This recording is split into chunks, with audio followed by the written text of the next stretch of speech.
ሰላም ኢትዮጵያውያን ኤርትራውያን እንዴት ከረማችሁ? ሁሉ መልካም ነው።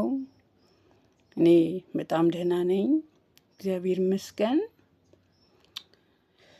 ዛሬ ደግሞ እንግዲህ ይሄ ሰሞኑ የሆነው ያለው ነገር ወይም ሊከሰት ላለው ነገር ላይ አእምሮዬ በጣም ነው እረፍት ያጣው። በጣም በቃ ምንም ነገር ማሰብ ምን በቃ ማድረግ ነው ያቃተኝ። እንደገና ደግሞ አዲስ ነገር አስደናቂ በጣም የሚያስፈራ ነገር ደግሞ በአዲስ አበባ ውስጥ በጣም በማይገመቱ በማይጠበቁ አካባቢዎች ከባድ ነገር አየው፣ ሰማሁም። ማለት ከባድ የመሬት መንቀጥቀጥ ሲከሰት አዲስ አበባ ውስጥ በጣም ትልልቅ ፎቆች ሲረግፉ፣ እነሱ የነበሩበት መሰረት ደግሞ ሲናድ ወደ ውስጥ ሲሰምጥ፣ ህዝብ በጥሩምባና ውጣ ውጣ ውጣ ከየቤቱ ውጣ ውጣ ውጣ ተብሎ እየተነፋ ጥሩምባ እየተነፋ ሰው ከቤቱ ወጥቶ እንዲሸሽ እየተነገረ ሰማው። ኃይለኛ የመሬት መንቀጥቀጥ ትላልቅ ፎቆች ያሉበት ሁሉ ሲረግፉ አየው። ወገኖቼ ይሄ ነገር መንግስትም ሊያድነን አይችልም።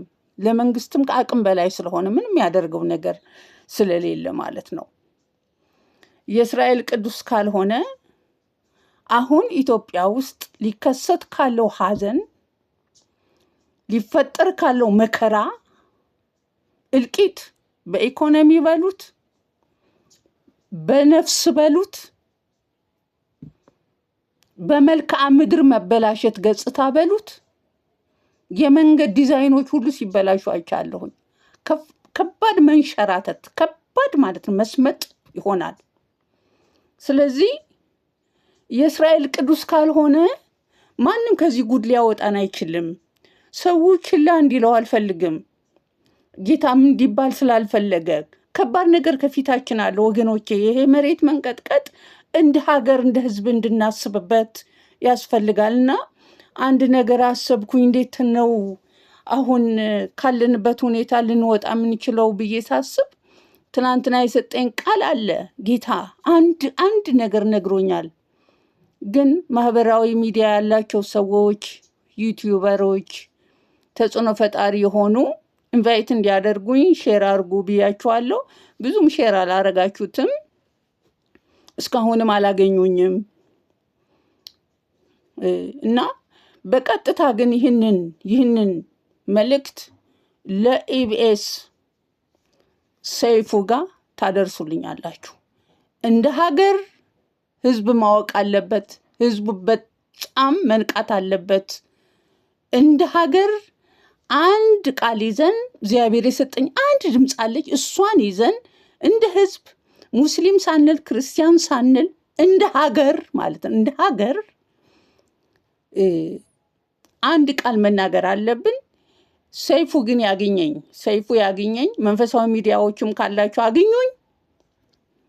ዩቲዩበሮች ካላችሁ፣ ሚዲያ ያላችሁ፣ ቲቪ ያላችሁ ካላችሁ አላችሁ ደግሞ አግኙኝ፣ ኢንቫይት አድርጉ። ይሄ የአገር ጉዳይ የህይወት ጉዳይ ስለሆነ ቸል ሊባል የማይገባው ስለሆነ በኋላ እኔም አልጠየቅም፣ አልጸጸትም፣ እግዚአብሔርም አይጠየቅም።